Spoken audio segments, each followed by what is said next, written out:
Hola, audiencia, y bienvenidos. Hoy Dimelo Cinema Club. I'm tonight's host, Jason Eccles, and I am joined by our illustrious panel of co-hosts, Don Dino Spassini, El Professor, and just JP. All So right. tonight we are reviewing the 1967 Criterion film Les Samurai, directed by Jean-Pierre Melville. Um, let's just get straight into first thoughts. El Professor, would you care to open up for us? Yeah, dude, about 6 minutes in, I was like, this is the part where I'm going to write down that 6 minutes in, I realized that there was no talking in this entire movie. And that's the point when I realized, because I thought it was going to be a silent, or not a silent movie, but like there was going to be no dialogue, artist style.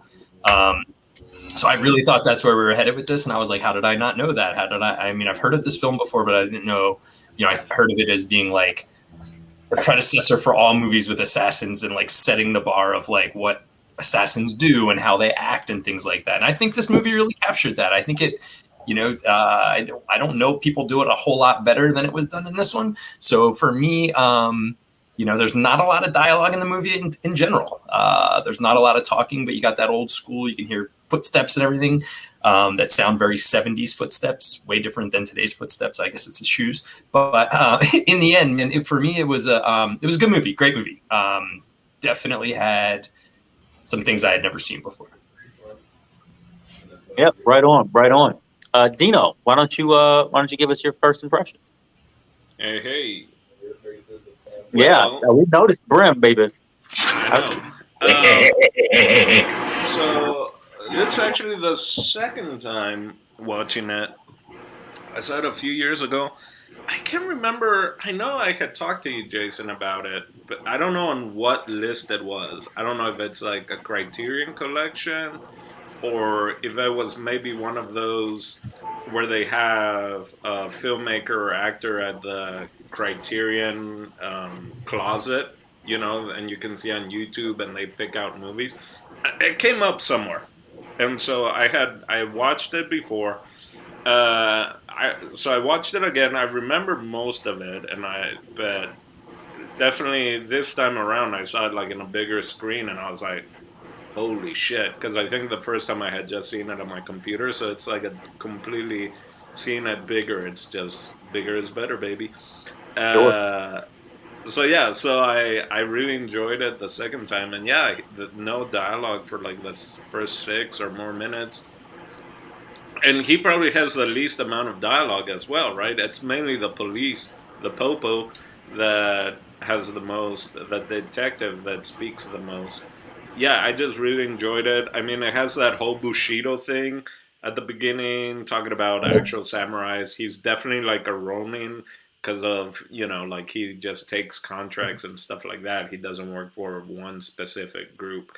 But it was so cool. There's something about like French films that have such a nice color to them, especially from that period of time, right? Of I guess late 50s and 60s, where and the it has of the Citroen car. It's just this. To me, I love that period in like visually in French cinema, where it's just like it just looks like nothing that I'm used to seeing, right, from the Western world. The French are so French, right? So yeah, I enjoyed it the second time even more because I already knew some things and I could pick up some other stuff. So yeah, I enjoyed it the second time around and can't wait to dive into more of the things of it. Yeah, right on. A great film. I agree with you. The French are so French. JP, first impression? Man, this has to be perhaps the third samurai movie that we've seen, and the first one without a fucking sword. Give me a break. Oh my god, so disappointed. So incredibly disappointed.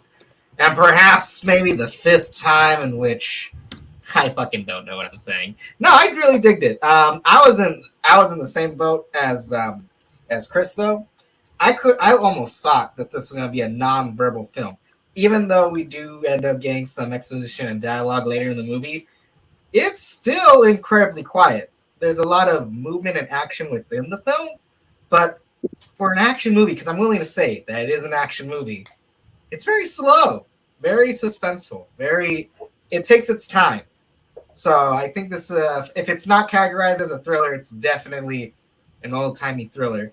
And yeah, French is all hell. Like, oh my gosh. Like, oh. Which is incredible, because I'm sure our main guy, spoiler alert, he gets hurt in the movie and we get to see him work a number on himself. I'm sure he could have walked up to a clinic, no questions asked. You know, he would have been fine. They're like, oh, so sorry, monsieur, you know. That wasn't racist. Who knew it was so easy to rob shit and break into places in France? Gosh, but this is perhaps the first time since, no, not the first time, since Ocean's 11, where like the con artists or the ne'er-do-wells had such an obsession with time that's borderline OCD. You know, I also love the use of time in this movie, especially since, you know, like I said earlier, it's really slow, but it's pretty damn good. I'm willing to already rate it. We'll talk about it in the discussion, but it's not my cup of tea. But B+ movie, B+ movie. Great. So I'll go ahead and jump into my first thought. Dino is right. I think we did discover this thing together. It was on some list, probably Criterion Closet. One of the guests on that show probably picked it out of the closet, and I think we may have seen the box cover or something like, wow, that looks interesting, or that seems cool. Or maybe they showed like a little clip of it on another clip show or something. And I remember we watched like the first 10 minutes of this thing together because we just wanted to see what it was. Like, hey, and I think we said, let's watch the first 10 minutes. So we watched the first 10 minutes and I was like, whoa, this is crazy. Same as you guys. I'm like, have you noticed there has been no talking in this film? The first, however, did you time it at 6, Chris and Dino? It's 9:50, but I wrote down at 6 minutes. Okay. I thought it was going to be a silent film. I remember watching the first 10 minutes. I wrote it down. I shut the movie off initially when it got to the first word of the film. Like, whoa, like I thought it was about 10 minutes into the flick. So I never picked it up since then, and that was years ago. And I remember Dino's like, I'm watching this thing tonight. So, he went ahead and saw it. So this is my first time actually giving it a real viewing. And I got to say, I really enjoyed a lot about this film. There's a lot to like. The first things that pop out to me right away is that most of the film is gray and beige, and it's a clear choice. It almost feels like a black and white film that's in color. If that makes sense to you guys, if that makes sense to people who have seen it. Only the characters. The first thing I wrote on my board was black and white movie in color. I swear to God. So it makes sense. Like I feel like for a lot of this movie, the only the only thing in color in this film are the people, are the actors, are the humans. In the background, every once in a while, you'll see like a red car or something, But I'm sure the director hated that. I'm sure he was like, "Oh man, I don't want any color in this thing." I would imagine because there's so little of it. Well, the paddy wagon was kind of this color. Was it? Yeah. There were different, there were some tones of like blues and grays and beiges and some whites and lots of shadows, but not a lot of color, man. And I sort of loved it. I'm like, man, you could probably play with that effect today. Not easy. You have to find the right movie to do it with, I suppose. But it was very unique in the storytelling. And I'm not exactly sure. It was making me feel something. It felt very institutional. It felt very sterile. But at the same time, the movie's very gritty. It's because takes place in Paris. And so it's like there's this gritty sterileness to it, which is bizarre. But I kept getting that vibe as well. It's definitely a sort of a film noir in a way. It's a detective movie. It's a assassin flick. It's a bit of an action movie. It's a bit of a thriller. It puts me in the mind of a little bit of like The French Connection, Bullet, those type of films a bit. Now, I got a quick question about noir because I felt the same way.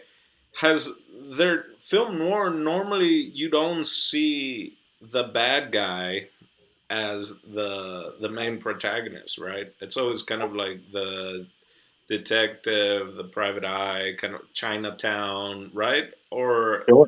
have you guys seen a lot of movies where the anti-hero or the bad guy is the actual Well, I tell you, protagonist anymore? there's one other one that comes to mind, and it's Alfred Hitchcock's M.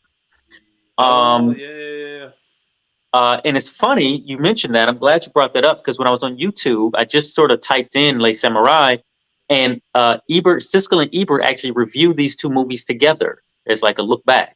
So I didn't get a chance to watch it, but that might be some extracurricular that you guys might want to check out. So maybe there's some type of connection there Okay. that just occurred to me. Let me see. So the other thing that this movie reminded me of, like when I got close to the end, I'm like, this is Drive, starring Ryan Gosling. This is that same film practically. And it's kind of funny because I remember reading about when Ryan Gosling got the script to Drive. It was originally a vehicle for Nick Cage that he was just sort of holding on to for years that he didn't really want to jump into because he had just did Gone in 60 Seconds. So the movie just sort of floated around Hollywood, and eventually Nick Cage was like, "I'm not going to do it. You know, I don't know how to do another one of these movies." And so it came to Ryan Gosling, and he took it and he says, "Well, I don't want to do a superhero movie, so this will be my superhero movie." He gets the script. He had complete creative control because his star was like really rising, you know, before he does this film.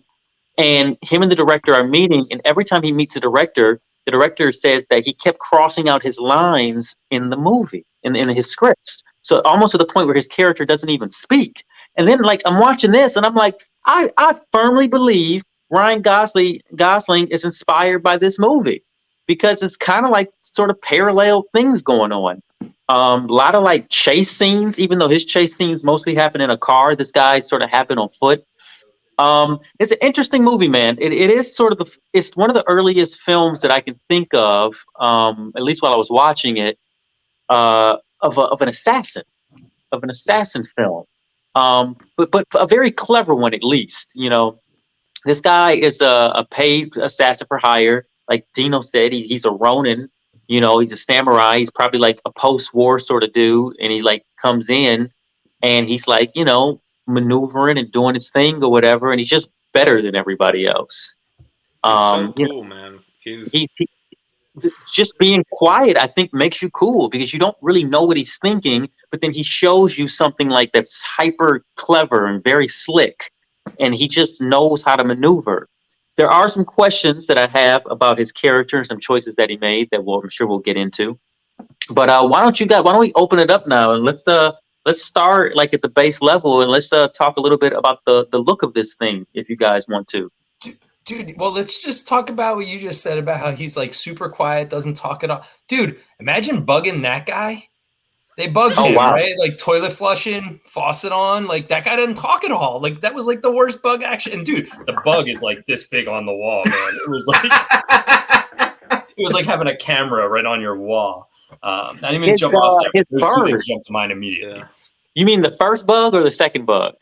Remember, it was like when he pulls back the curtain and it was up on Yeah, the wall. but It's like they tested the first one that was like basically a walkie-talkie, and then there was like, oh yeah, that's bulging too much. Let me put this small one.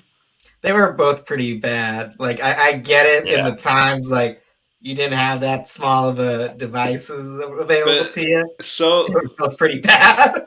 I was wondering if that device even existed at all back then.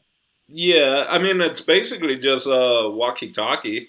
That's why Well, he that had to little be. tiny receiver, and he was listening into it like on what seemed like a tape recorder sort of No. thing. He was recording it. He had the other walkie playing and recording it at the same time. So Dude, that was let's like a talk. flash forward or something, and him like listening back to the tape. No. Yeah. In live time, the cop went into the hotel room, took out a tape recorder, and then had the other like walkie-talkie. And so he's listening through the Right. walkie-talkie, but being a cop, he's also Well, yeah, recording it. I see what you're saying. Oh, okay, gotcha. The bird did more talking than he did. Yeah. But what a It, great, like, how smart, like, he's got that bird so on point that he can tell when the bird has been all ruffled up and is in kind of like basically in stress. Like something like, yeah, like I'm not cool, bro. Like I've been stressed out. Watch yourself, Yeah. because he knew almost, because then when he goes to his girl's place, like at the end, it's almost like he was gonna ask her for help again, but he goes in there and he automatically knows like they've roughed her up or her place, Yeah. even though she's kind of put everything back. But he's just kind of like, oh yeah, this is, you know what? I got to the point where he's like, I'm gonna do the samurai suicide thing because I've been, betrayed by my master, by my, from the get go, and he had, whatever. I'm not gonna kill a woman or whatever. So So super that leads me super to a question. How did he yeah. always know something was off? Like, even when he went into his apartment, he starts searching around. Was there something different about the door? How The did he know bird, that the the place was bugged? bird, It's his the bird. feather, the bird's feather, like the bird was so Before stressed that, out, before huh? that, that was the second time. The first time he goes in there and he goes straight into like the kitchen and he's looking around and he's like looking for stuff. Then No, he's looking for the bug. I think the No, bird no, no, no. happened twice. The bird Was it thing twice? happened twice. The Yeah. first Oh, time was the radio, the recorder, and then the okay. second time the guy was actually that blonde dude was actually behind in the kitchen area where the glass Right. was, and he broke it. Who, Dude, by the way, looks like that blonde dude in Archer in the cartoon FX. he Like the does. guy that Archer He goes definitely up does. to, he's Yeah. got this like pretty boy blonde kind of hairdo. I'm like, did they like he looks just like him? I Dude, mean, quite possibly. how about the scene where he punches through the window instead of moving like 2 feet away and then punching the guy not through the window? Yeah, That well, might there have you been my go. favorite scene. I thought that It, was unnecessary too, but maybe it was just for like the director wanted it for effect to surprise the Yeah, audience. I liked it. I liked it. it was cool, but pointless. It was like, dude, what if he cut his hand or his arm got stuck in there? I know, right? Right? Like just bleeding. It would have been Like comedic. you gonna Oh, tell I me? did think about that. I thought about it. I was like, why? What would make him make that decision? And what I justified in my mind was he saw him reaching in the closet, and so Yes. he had to get the gun on him right away. Because Yeah, he said, drop it, and then it was just a hanger. Yeah. Put it back. Yeah, put it back. makes So I sense. mean, I don't know. Maybe that was the only way I could That's justify it in my mind why he would do it. Were we Um, kind of answering what you were questioning? Is that what it was, or The yeah, look of the movie oh, was, I think, we the can go. question. Yeah, we can go back to that now. We can go back to the look of the film. Like, what do you guys make of? What do you guys make of the look of this thing? Like the way it was shot and the colors and tones and all that stuff, costumes. I mean I love it. Was so like it had a lot. Like I can see why it's called the samurai, right? It has a lot like Yojimbo, Akira Kurosawa, Toshiro Mifune, all the silent types, right? Clint Eastwood. Only that this one, those are kind of just like brutish, right? Like Toshiro Mifune and Clint Eastwood are just kind of like dirty. This is like the first one that I've seen as like kind of like assassin, not a gun for hire, right? Not a murderer. This guy is like slick. He's got it down to a science. Um, and yeah, I don't like so cool lighting up. Everyone's just lighting up cigarettes. I feel like you could do a drinking game and take a shot every time someone's lighting up a new cigarette and get wasted before the middle of the film. Yeah, this movie definitely has that sort of 1960s Mad Men feel, just because of like the lines and the clothes and everybody's hair sort of parted, and everybody looks very put together and just Yeah. so, you know. And I mean, maybe that's a French thing, maybe that's just a 1967 thing, but I loved it. I loved the fashion in Yeah. it. Every cuffling was the exact inch, like it was all coordinated, like everything was like the exact way it was like supposed to be, which I You thought kind was of really had a cool. The little bit hat like always landed.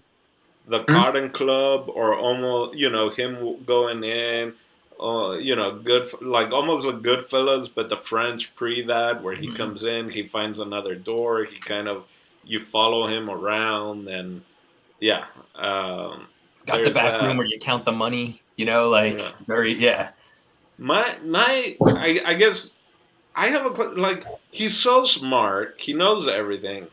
Why didn't he have like a change of clothes? Like he goes, he changes the license plates, all that.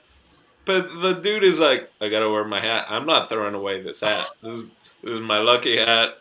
It This is was my it was lucky raining. trench coat. I Like, thought the hat was like a disguise to sort of hide his face a little bit. yeah, but he's wearing it all the fucking time.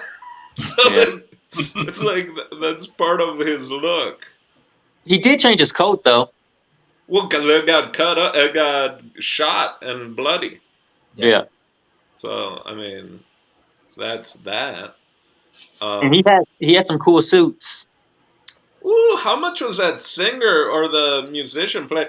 Love that there's a minority character, right? That actually has lines and all that, and is kind of That's France she's for you. yeah, I know. I was like, thank God for the French, but like she's in a fucking suite. Like she's got like like she's Yeah, making bank. Marty put her up pretty good, huh? Yeah. And she was living the good musician life, the good artist life. So there is a moment in it where the look really changes, and you guys probably peeped it. It's when he's looking for the main guy, and he busts open the door with his foot, and it goes into like straight white James Bond mode.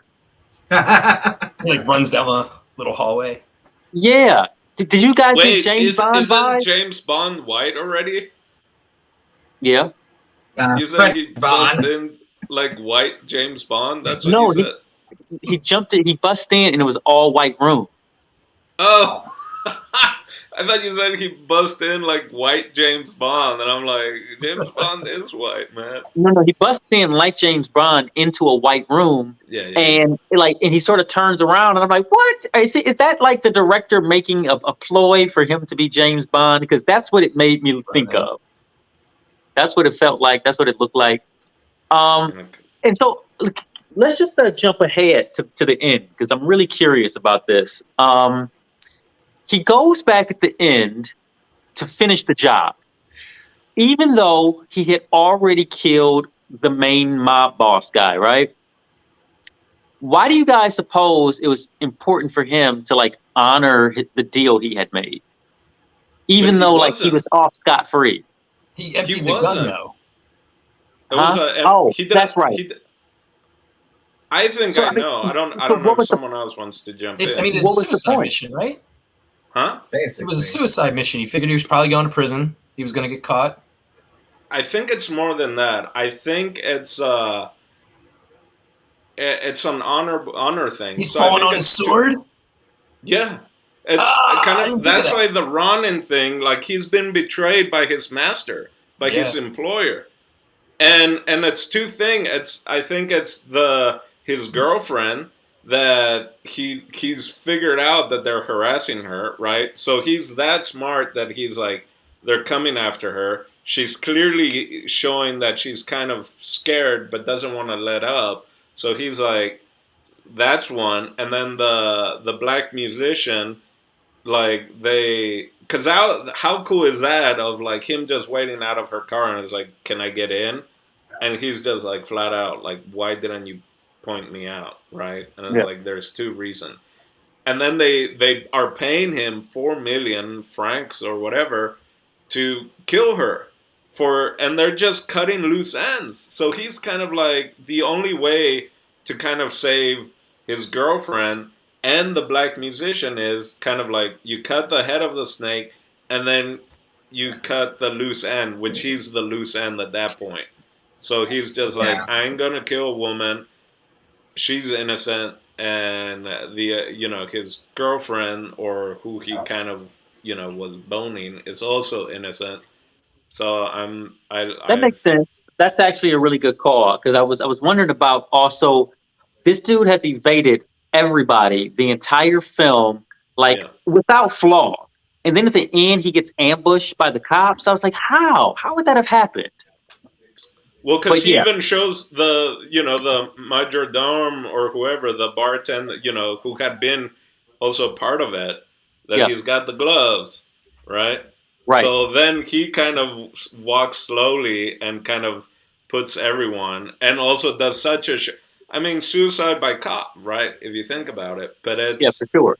how to make it look convincing, and I mean, what a great way, right? Like such, you have the squibs, and then kind of like doesn't say any final words. It's silent, and then it's like you were lucky, and then when they look at the gun, it's actually kind of like clearly he was protecting you. That's what it comes down to. If Yeah. he's dead and the boss is dead, why are they going to go after her now? Yep, I think that's accurate. I buy that. Well, what do you guys think about the characters? Is there any character that you like the most or that you identify with? So his wife is his real wife, or his girlfriend is his real wife. You guys know that, right? No. Really? Like the actor? Alain Delon's wife, or however you say his name, is Nathalie Delon, and she was estranged from him. I recognized her name because she used to be with this dude named Bobby Keys, who played saxophone, like the Rolling Stones. He was like really close to Keith Richards. He's one of those dudes that like threw a television out the 10-story window at the Hollywood Hyatt Bowl or whatever that place is called. Hyatt House. So I recognized her name because Keith Richards and her were involved, I think, at one point. But that was like his estranged wife, the guy in the movie. So yeah, so the blonde was his wife in real life, and it was her first movie. So the wife of Samurai, they were estranged at the time. They were married at the time, or they got. Where does the estranged part come from? So I don't know. When they were estranged, she started seeing Bobby Keys, and he's super famous for doing all these crazy. He drank like a bathtub full of Dom Perignon at like Mick Jagger's wedding or something, and it was like worth way more than all the money he had made on tour with them. Or it was some kind of crazy thing. He had all these crazy stories like that with the Rolling Stones. But I remember her name. I don't know why, because they had talked about her and how much he loved her and whatever, and it was estranged from this husband who I'd never heard of until yesterday. Okay. That's dope. That's dope. It was crazy. Cool. She just passed away in 2021. Wow. Oh, and you know, when you IMDb him, when he's got the gray hair now and he's like smiling, I was like, I cannot see him as that person. It makes no sense to me that the guy that we watched in that movie ever smiled in his entire life. Yeah, I'm looking at the picture right now, and yeah, it doesn't. Yeah, it doesn't look like even that dude at all, man. Not at all. Nope. That's funny. Nope. But I mean, he's always dressing like great. No, Well, I mean, this 8 is a years hard after line this to film, miss. he played Zorro. yeah, Don really? Diego. Wow. Can we talk about the keys? Yes, I would like to touch on those keys. They were a fantastic prop, and they showed up more than once. Let's talk about them. They were my favorite Everyone part. had keys. What was the purpose? No, everyone had keys, and they never made any noise when they're just walking. It's a lot of keys. It was, and all the keys were like they were like what's the word? Like they all sort of looked alike. They didn't have like multiple shapes. They're all like from the same place, just with different, Just your typical master lock key. But back then, that's what it was, right? The car. But again, that's so slick. Like at the very beginning, it just sets up such a great character, so badass. Where like he sees the cop, right? Either writing tickets or going car by car, and he sees someone get out of the car, and instead of like waiting or whatever, it's like, nah, I'm just gonna go and get in the car. That the guy just got out and he's still on the same block, and the cop's right behind me, and he's just sitting. He has his little keychain open, and just one key at a time. But then the next time, once he's like either injured or he's being, oh no, he was being chased and he ran. Like you can see there's a difference, like face wise. Like he's just been running, and he's definitely a little more like, all right, yeah, like shit just got ramped up. But right. Even the cops had a keychain. That's how they got into his. But why did he have those keys? Anybody know? Him? I I mean, I just he's figured that like the boss, like the crime people, gave him the keys, like because he had like instructions to do everything. The keys, transport cars, go to the drop off spot, all that stuff. Yeah, I was under the same assumption too that Because they also whatever had they keys, need, right? yeah, where they had keys as well, but everyone had these. I was under the assumption that everyone had these row of keys for whenever they have their different operations. That's why there's yeah. so fucking many of them, and he has to go through each one of them at a time. It's like, okay, it's never going to be the same one. Which of these keys is the one for this operation? It's not a But good thing when you're like the getaway guy, though. It's like it's not a. but it's so cool that you have it open so you don't repeat, right? Sure. You take one out, you put it Lay it on the because seat. who's got a key? And I'm like, let me try this one. How many times have I tried? Like I've tried the same key like 20 times. I don't think he was given the keys by the boss. I think being his thing, either a thief, an assassin, whatever, you gotta have those keys. Like you did, because he was stealing cars and he was going to the mechanic, and that gave me the transporter vibe, right? Of going and like getting changed and stuff like that. And it was all kind of the same until he would ask for the gun. So I feel like there was clearly some other relationship or connection between him and the mechanic. Because that first time, they don't say a word. That first transaction, and he just kind of points, as in like, give me a gun. And then the second time, when the guy is trying to like, this is it, man. This is the last time. Kind of knowing like, shit's getting clearly out of hand. Like, I could not get in gonna trouble. give you another. Yeah, not giving you another gun, buddy. That's what I thought. Like, you're kind of getting into deep type of situation. True. With 3 words. So I was thinking very similar that there were only so many types of key shapes or something at the time, and that was every key shape that they could come up with, and that's people use to steal cars. That's 100% what I thought. After that everybody who was like a thief carried those around. Yeah, that's super viable. I did consider that as well. Because the cops had the same method to break into his apartment. That's true. They also had a freaking roll of keys, just trying one at a time. Yeah. So. Maybe in France there's only like 50 set of keys for everything. That's it. That's all the keys in all of France. How many characters would you say there are in this movie? There's not a ton of characters. There isn't. With dialogue or all the extras? Because there are so many people. There's a lot of extras. That's true. They bring in, and so many cops just standing around, and like every car has like 5 cops in it, and it's like, what are we doing, guys? Well, you got the main cops. You've got the bad guys. You've got the lead and the witnesses. And then, and then the secondary characters, I believe you could put into the witnesses or accomplices.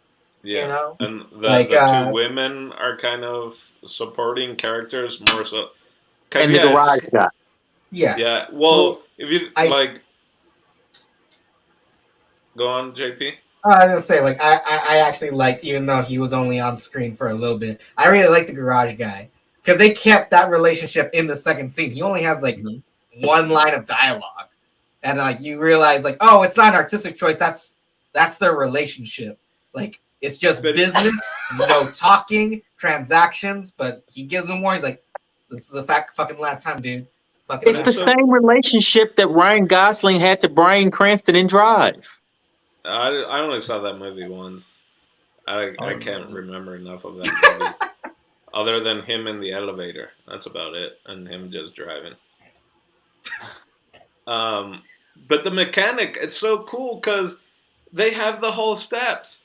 It's open. It almost feels like Grand Theft Auto, when you would just pull up in your garage and it would come down. It did feel but like you that. see this in like real time, and he's like, all right, car pulls in, close the gate, turn on the light, just go get some license plates, get the little light for the back license plate to look at that. Like, it was light a cigarette in between, and it has a great effect. A little bit what Jason's having right now, but that light from underneath, and he's got the glasses, and so it's that like glossed over look on the glasses, like that shine that anime loves to do. I feel like there are certain cartoons where you lose the actual eyeballs, and it's They love just it.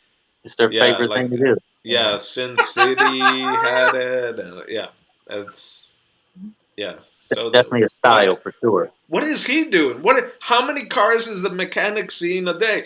And like once the gate is down, is there like a queue of cars that are kind of starting to line up?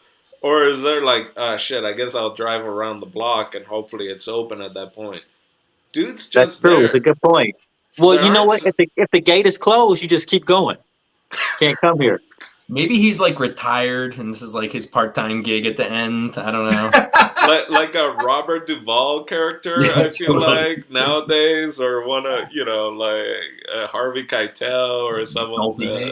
Maybe it's a Carvana garage where it's just a turntable of all these different. They go upstairs and Isn't that how crazy?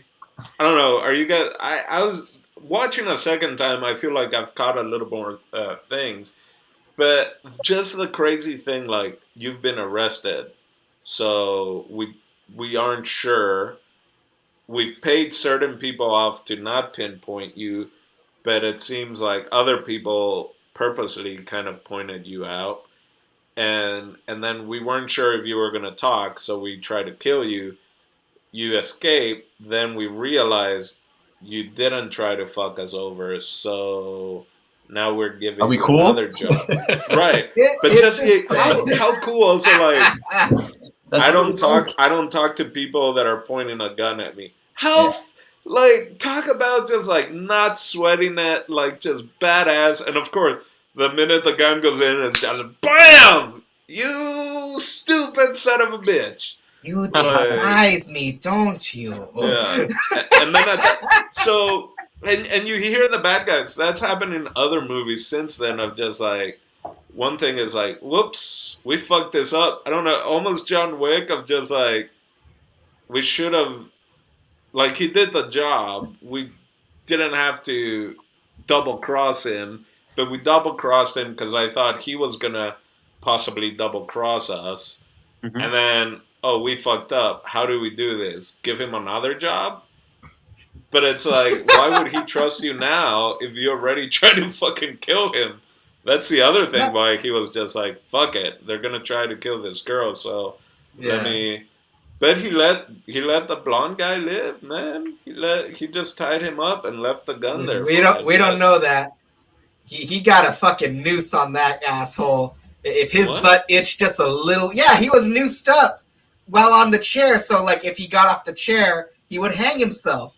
So who knows? He probably had an itchy butt. I just thought he was tied. I just thought he was tied up to the chair. Oh no, I'm pretty sure he had a noose on him. Or I'm just crazy, but I remember that he had a noose. That guy was noosed up while tied to the chair. So I thought that was really clever and like evil, you know? It's like, wow, like if this guy even tries to escape, he's dead. Yeah. You know?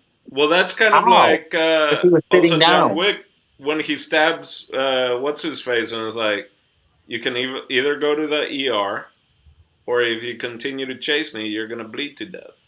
Right? So I think it's one of those like you gave me the information I wanted and now like we good? Yeah. We good?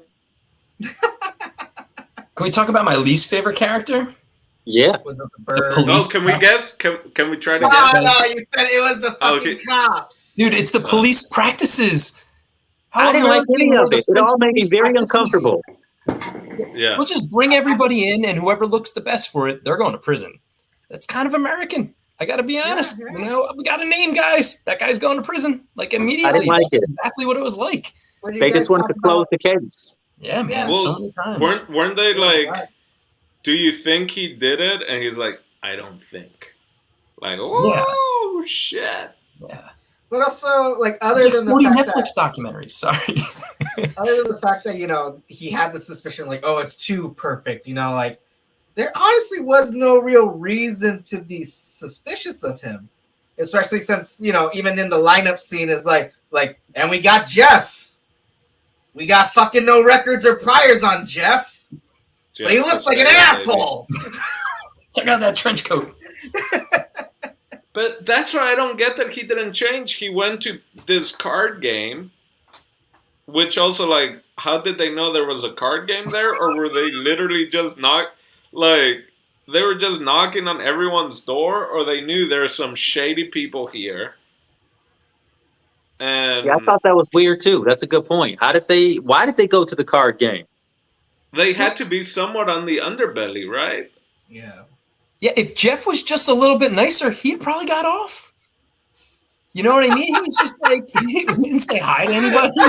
I was waiting for the right usual suspect lineup, right? Yeah. Like, Well, remember the cop keys. said in the lineup when they were saying like, oh, he doesn't have a gun, but he fits the description. Yeah.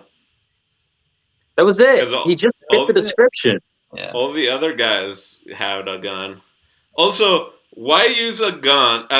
Why use gloves to shoot the gun, but then take them off and walk around, and then when you throw the gun, it's without the gloves on. Wearing gloves, and then keep the clothing? Because I was like, is he worried about like the gunpowder residue?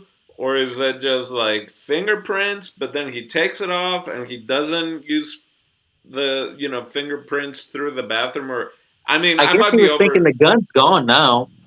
The gun's gone. Who cares if my fingerprints are on it? But you're right. Why didn't he just throw it away with the gloves on it? Maybe but fingerprints on the bathroom doors, because when he leaves, so you could be like, because he said, I've never been there before, right? So, I mean, again, at different times, I'm thinking like, you're wearing gloves, but you're not wearing gloves to do certain things. So what's the purpose of wearing gloves? Yeah, that's a good point. Fingerprints. But anyway, that's just nitpicky. Those are his killer gloves, right? They are pretty killer. White gloves. Like mime gloves. I mean, it's so French, right? Oh boy. White Go gloves. killing again. He doesn't talk, so he's the mime assassin. Although he does is that one of the first lines he said is like, who are you? I'm here to kill you. Like that. Like, he's so nice. He tells people like, yeah, I'm gonna kill you. Like, let me tell you. And even to her, she's like, I'm gonna kill you, right? Like, that's his MO. He likes to give people the chance to pull the gun out first, and he can kill him. It's the honorable thing to do. So in a film that's so full of like well thought out, very clever scenes, which one did you guys like the most or was the most impressed with? The white James Bond scene. I really like that scene. I did really like that scene. I like the scene where they're over where he shoots him in the arm. I don't know what it was about the outdoor and like the way they shot that scene from far away at certain angles. At first, I didn't realize that's what happened. They were like shooting it from inside the train car, right?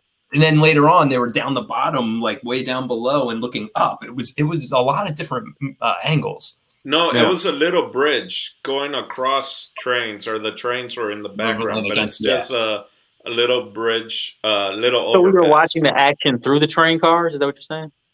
No, they were just passing by. Okay. I'm pretty sure. But maybe that's what it looked like. And then it had different angles from it. So maybe that's why. Like, their interaction was like up close. Like, all the kind of action, fight, or whatever was really up close and personal. And as soon as that was done, it went to like a real wide shot. It was very close. That's why I was surprised the blonde guy didn't kill him. They shot him in the arm. Right, because he reacted, and it didn't like go through, and more like a graze, because he kind of like fought it off, I was under the assumption that he got shot twice, because the rounds went several times. So maybe it was part of the, like his samurai. You know what I learned? That scene with the little wooden practicing thing dojo, just like Rumble in the Bronx. Just absolutely. I learned that, dude, if I'm ever become an assassin, I'm going to have a plan for when I get shot. Like, I'm going to have a doctor on call. Like, you have to have that plan. You have to have some kind of a, what happens if I get injured in some way? I have to be able, I don't be going to Good no point, Chris. hospital. You know what? It's one of those things that we see a lot in movies now, but you got to have that level of contingency. I You agree. be a veterinarian. I don't care. Just get the bullet out of my arm and patch me up. Gotta check your Blue Shield coverage, your Medi-Cal. I think for me, the introduction scene of him, again, seeing the cop, seeing the guy out of the walking, and him going in that guy's car and just like not really staring. And like he has that shows like how precise he already does this shit, where he's just kind of looking in front and just going kind of key by key. Like he's got it nailed down to like a science. Like it's not his first rodeo. That I think is my favorite scene of just like the introduction and his spoiler death scene of just like, oh shit, he went without any bullets, right? Because I feel like a lot of movies have done that since of just like trying to think what's another one where it's like, oh, he wasn't really gonna kill anyone, but he needed it to end. Well, let's touch on that just for a quick second since you brought it up, Dino. The intro of the movie is really cool, right? Because if you're a first-time viewer of this thing, I believe, you're watching the movie, you don't really know what's going on, who these people are, what's happening, but the crime is happening before our very eyes, right? It's practically happening in real time from the time he like gets up out of the bed. It's just like he's timing it, like, all right, it's 6 o'clock or whatever time it is, I'm going to get going and get moving for the day. Because everything everything has to be by a certain time. The guy parks the car, he gets in the car. So timing is such a huge thing. All of this happens and transpires. Then the movie sort of starts with the cops investigating what we just saw transpire. And as a first-time viewer, you're like, whoa, that was super cool. Like we watched the crime happen and now the movie's about to start. And I guess movies have done that before, but this is the earliest example of if I remember it, being so slick and so well thought out. Yeah, it caught you off guard. Yeah, it was very clever. Yeah, I agree. I definitely. Okay, but I will say my favorite, JP? So I definitely didn't see the ending coming at all, to be honest. But go ahead. Sorry. I was going to say my favorite scene in the film is when the police are trying to track him down in the metro. Because I kept thinking, like, does this technology exist with the trackers? Like, is that a real thing? Are they able to send a signal back to headquarters and plus they had a car phone. The cops had a car phone. I guess it was a radio. Those were a thing. At least I've seen them in a bunch of those. Those you mean like the little lights on a board? The light on the board, I don't know about that. But I was thinking of Tom Cruise in that movie where he's looking for the people, where he's going to catch the Minority people Report crimes. It pans. It makes sense because they explained that it was basically with radio, like that's how those little things were. But the fact that they were on like a watch or something, that was the only part that I was like, I don't believe that. I don't believe for back then you had a little switch on a watch device to alert, Austin Powers style. Yeah, that would be an interesting thing to find out if that's. It was all little spy stuff. Well, he gave them a little thing, though, right? Oh, your sound broke off? No, my phone was ringing. That he gave everybody a little transmitter, everybody got one of these. Yeah, he gave everyone. You're very low, man. He asked if everyone had a transmitter. Oh, okay. Yeah, which everybody did. Yes. Yeah, something went up. Perfect. Okay, now you're back. What was I trying to say about that? Me, the chase scene reminds me of the Thomas Crown Affair, like all those movies of just like such cool, slick guys, like making like doo-doo-doo-doo-doo. And it's just like this cat and mouse game, and he's always seems to be like one step ahead of everyone. So doesn't that make you guys want to take a class on how to know when you're being tailed? Dude, I'm always like, I'm always being tailed. I'm paranoid as fuck, to be honest. So I don't. I Think just need drive a around pass. behind JP all the time, like looking down. I keep sensing somebody. I mean, But he was so You good know at it. what He always knew when he was being tailed. He did. this that is man why I was love insane. also some of. Oh, go on, JP. No, I was gonna say I agree because that guy was insane. The amount of like times that he could see and just read somebody, and, you know. But also, I love that they didn't like make him too overpowered. That he still had a sense of vulnerability because when he would just book it, he booked it like he was gonna die. So at least you know he wasn't like. I don't want to say this as a bad thing, but he's not John Wick, where he knows he's gonna make this out alive. Like even the way he ran out the subway, like he ran out like a crazy person. He's like, I know I can outrun this chick at very least. I can get away from Not her. Tom Cruise though, where he runs and then seems like he's not out of breath at all, right? Like he runs and he's about he's just that like, movie where he's an assassin. I was just gonna say that. What's the movie where he's an assassin with Jamie Foxx in the car? does he have white? Collateral. I swear to God, that was the next sentence out of my mouth, dude. That's crazy. That is how Tom Cruise runs. It is. There's a whole video of them breaking down Tom Cruise running in his movies, and like how much time. Like, if you want a successful Tom Cruise movie, like you have him running. Yeah, he's got a sprint. Yeah. All right. Well, let's jump into final thoughts, gentlemen. JP, take it away, man. Final thought. Final thoughts. Pretty good movie. Pretty good. There's a lot of good silent scenes in this film. I'm gonna say it again. I do believe it's a slow burning movie, but overall, like there is actual moments of suspense and whatnot. I think my favorite scene, I already brought it up. I'm gonna bring it up again. Was the first sequence with him and the garage men, because like no lines of dialogues, just pure action, and that's hard for like even an actor to do.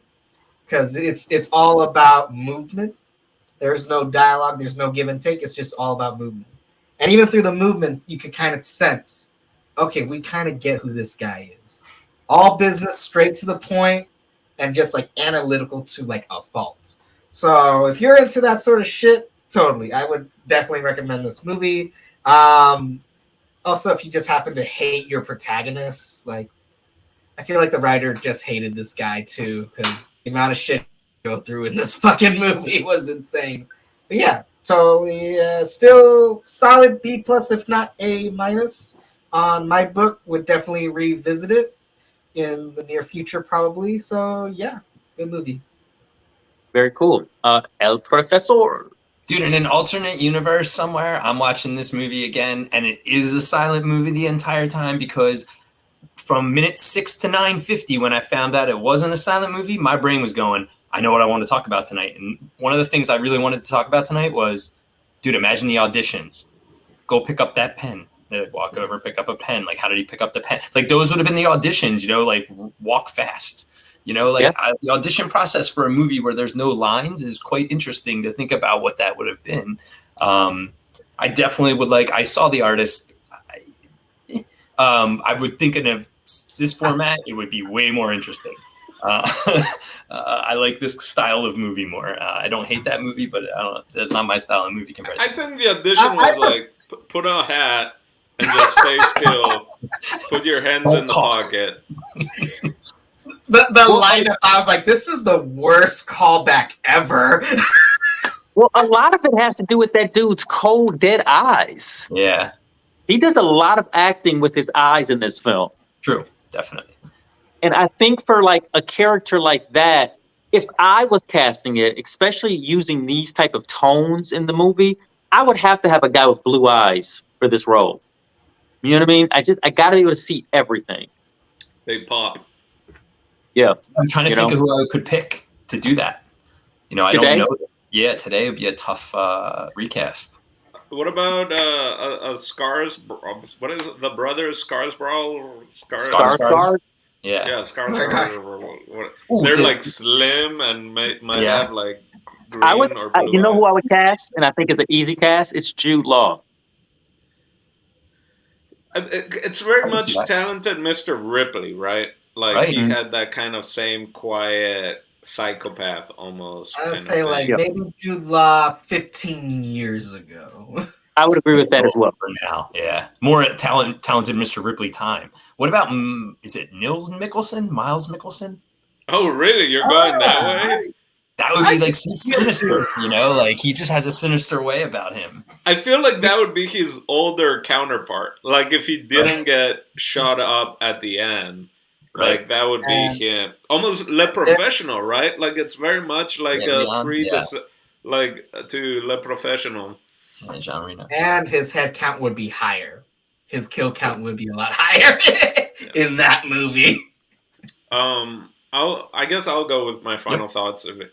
I even enjoyed it more the second time watching it. I feel like it just again maybe it was because I was watching it on my computer, and this time I just like got a bigger scope of it, and yeah, it was cool. I agree with it being kind of like a silent movie, and I can see this in a really hipstery bar, like maybe one of like old school speakeasy now turned like hipster bar, and they are usually projecting films or whatever, and this being projected there without any sound, right? I would Because you keep can, turning around, wondering what the heck I'm watching if I saw this Yeah. kind of yeah, film there.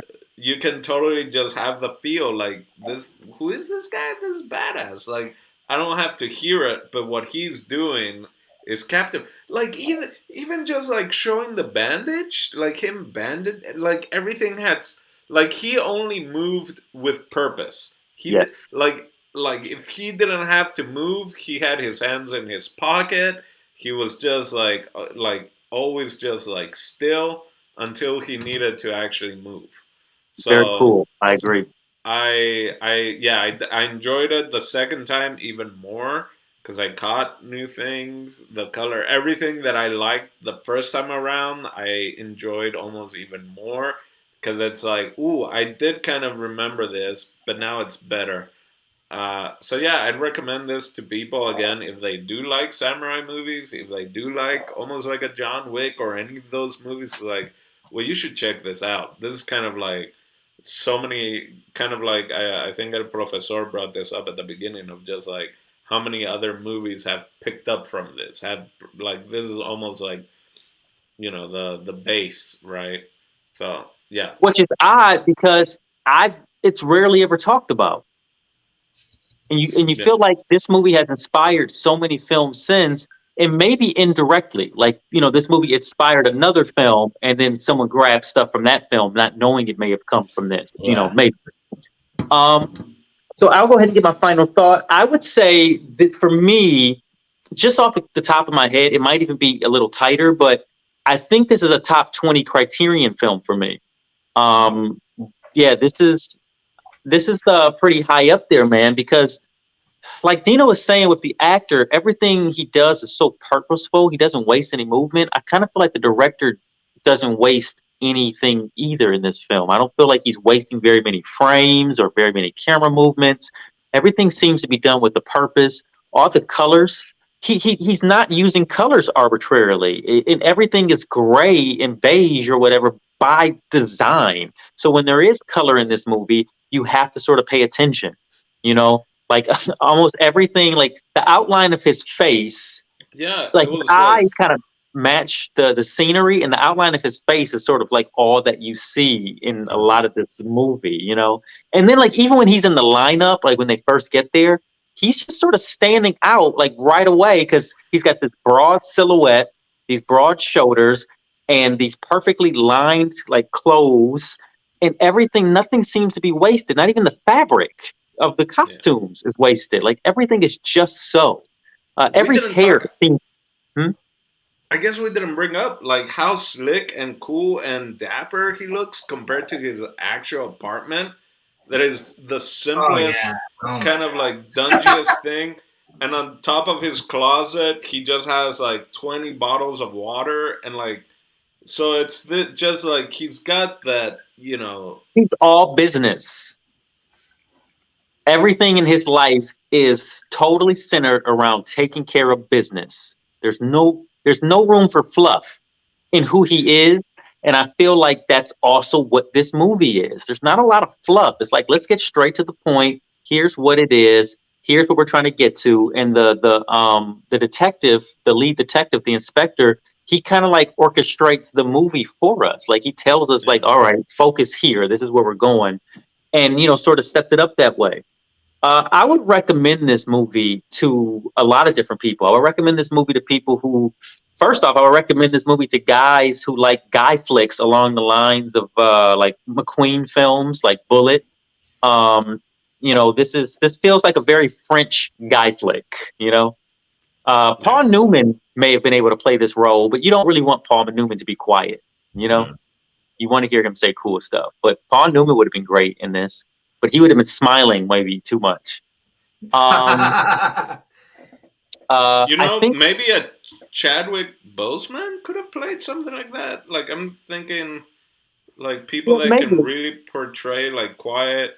I mean, you could even think The Equalizer, right? Like he was just very quiet early on, right? Didn't really. I think Denzel could pull this off. I mean, there's probably very little Denzel couldn't pull off, but yeah, I think Denzel could. Yeah, so I would also recommend this to people who love the Criterion Collection. If you like Criterion movies, like I said, this thing's pretty high up there for me, man. It might even be top 10, but I'm definitely top 15 or 20. How many films are now in the Criterion Collection, do you know? How many? I would bet somewhere around 500. Hey, Siri, how many films are in the Criterion Collection? Here's what I found from Collider.com. Criterion will release a 39-film Blu-ray collection of the works of filmmaker Ingmar Bergman. Stop. Films presented. Siri, stop. Close enough. Not a sponsor. Great. This just basically gave me a commercial. Appreciate it. I think. What else? Oh shit! What? 1,000. That was going to be my first guess, and it just seemed like it was too much. More than 1,000, it says. More than 1,000. I feel like almost every movie on the 1,000 list is Criterion, so that would probably make sense. They even had it all the way back in Laserdisc format. Oh yeah, I think that's where they started. That's where Criterion started was with Laserdisc because they had the extra features. So yeah, anyway, I would also recommend this to. I think anybody who just likes that sort of clever, look over here, something's happening over here type of thing. Ocean's 11, sort of slick maneuver movie. You don't really know what's going to happen next. You can't quite figure it out as you go. People who like the film noir sort of genre thing, and people who just like clever craftiness, clever slickness. This movie's very slick. So that's who I would recommend it to. I would definitely watch it again. I don't know when I would need to see it again, but I'm definitely going to use it as a reference film because there's all sorts of jewels in this thing. There's so many. So yeah, that's my take. That's my final take on this film. So Steve, what do you got for us next week? I don't know why you're asking Steve because he's not here. You should be asking JP because it's his turn to pick a movie. Yeah, it's me. It's JP. Here I go again. I'm going to throw another fucking wrench in your guys' gears and your guys' oversized clock tower gears and what. I already said that twice. Oh, it's going to be another. Oh boy, here it is. Another Japanese movie based around the Second World War.